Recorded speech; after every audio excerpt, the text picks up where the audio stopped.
Ya, seperti mana kita sebut sebelum ini, ya, yaitu para rasul dan para anbiya semuanya, para rasul dan para anbiya semuanya merisaukan tentang umat masing-masing di akhir zaman.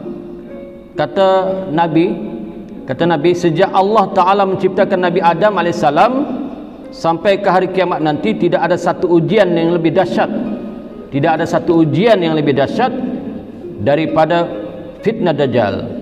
Kemudian dalam satu hadis lagi, kita bacakan maksudnya, hadis riwayat Ibnu Majah, sesungguhnya tidak ada suatu fitnah ujian Allah Ta'ala di atas muka bumi ini sejak ia menciptakan zuriat Nabi Adam alaihissalam sampai ke hari kiamat nanti yang lebih dahsyat daripada fitnah Dajjal.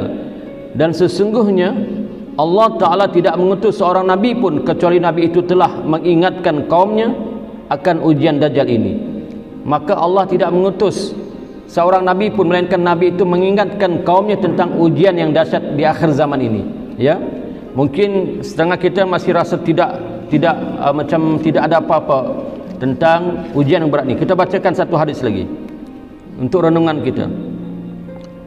Maksudnya, ini hadisnya, hadis kita bacakan. Sesungguhnya seandainya Dajjal itu muncul pada zaman kamu, yakni zaman tabi'in radhiyallahu anhum, niscaya kanak-kanak akan melemparnya dengan batu. Kalau dia muncul di zaman tabi'in, Dajjal ini, tabi'in ini apa dia? Selepas sahabat dipanggil tabi'in.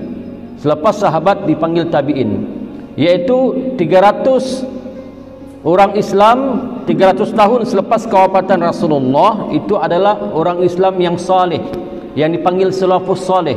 Yang orang kata salafus saleh adalah umat Islam 300 tahun selepas kewafatan Rasulullah. Kalau orang tanya apa itu salafus saleh, salafus saleh adalah 300 tahun umat Islam selepas kewafatan Rasulullah, di antara Rasulullah hingga ke 300 tahun. Karena Nabi bersabda, khairun nasal qarni summal ladzi la yunahum summal ladzi la yunlahum. Kata Nabi, sebaik-baik kurun adalah kurun aku, dan kurun selepas itu, dan kurun selepas itu. Nabi menyebut 3 kurun. Satu kurun bersama dengan 100 tahun. Artinya kalau 3 kurun 300 tahun. Di zaman 300 tahun inilah zaman salafus saleh, termasuk tabi'in. Jadi kata Nabi, kalaulah Dajjal itu muncul di kalangan tabi'in, pastilah ketika itu orang akan melemparkan batu pada Dajjal. Sebab orang-orang saleh, Allah bagi mereka hati yang bersih, yang boleh tahu ini adalah Dajjal, dan mereka tidak cinta dengan dunia. Orang-orang saleh tidak cinta dengan dunia, tidak terpikat dengan dunia. Kemudian sambungan hadis itu lagi, tetapi kata Nabi, ia akan muncul di saat, kata Nabi, Dajjal akan muncul di saat bilangan umat Islam yang benar-benar kuat beragama itu hanya sedikit. Dajjal akan muncul di saat, kata Nabi, umatnya, orang yang kuat beragama itu hanya sedikit saja yang kuat agama. Sebab itu Allah begitu dalam Quran, wa qalilum min ibadiyas syakur, sedikit sekali hamba-hambaku yang bersyukur. Maka ketika itulah Dajjal akan datang.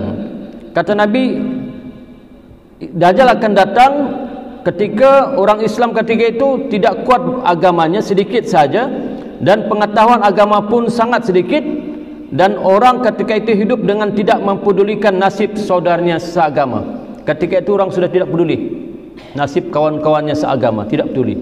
Maka ketika itulah Dajjal akan datang, tuan-tuan.